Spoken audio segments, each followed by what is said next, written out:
நேற்று கரூரில் நடந்த விபத்தை நினைத்து இதுவரைக்கும் எனக்கு மனசு பதறிக்கொண்டிருக்கிறது.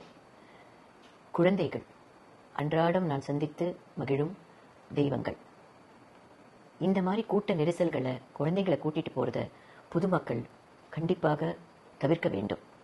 ஏன்னா எப்படி கூட்டம் இருக்கும், எந்த பக்கம் நகருவாங்க, என்ன பாதுகாப்பு முறைகள் இருக்கு, எதுவும் தெரியாமல் அந்த குழந்தைகள் நம்மளை நம்பி கூட வந்துருவாங்க. ஆனா அங்க போனதுக்கு அப்புறம் அந்த நெரிசல்ல இருந்து அவங்கள வெளியில கொண்டு வருதுன்றது அவ்வளவு சுலபமான விஷயமாக இருக்காது. ஏன்னா அந்த நிமிடம் நம்ம கண்ட்ரோல்ல இருக்காது. அந்த ஸ்டாம்பீட் அப்படின்றதே, கூட்ட நெரிசல் அப்படின்றதே எல்லாரையும் மீறி நடக்கக்கூடிய ஒரு விஷயம். இந்த விபத்து எதுக்கு நடந்தது, எப்படி தவிர்த்திருக்கலாம், எப்படி இதுக்கு பாதுகாப்பு செய்திருக்கலாம் என்றெல்லாம் ஒருத்தருடைய மனசிலும் இப்போ கேள்விகள் எழுந்து கொண்டிருக்கிறது. எதுவாக இருந்தாலும் அந்த குடும்பங்கள் தவிக்கும் அந்த துன்பத்திற்கு யாராலையும் ஈடு கொடுக்கவும் முடியாது, பதில் சொல்லவும் முடியாது.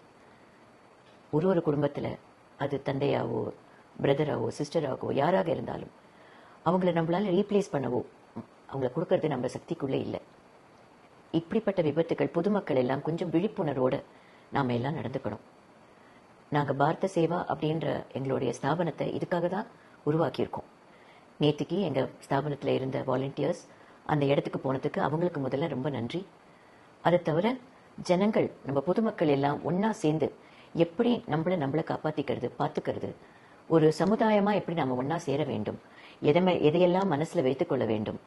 ஒரு நிகழ்ச்சி நடக்கிறதுனா அதற்கு நாம எவ்வளவு தூரத்துக்கு ஒத்துமையாக இருந்து நாம எப்படி கட்டுப்பாடோட நடந்து கொள்ள வேண்டும், இது எல்லாமே யோசிக்கிற தருணங்கள் வந்தாச்சு.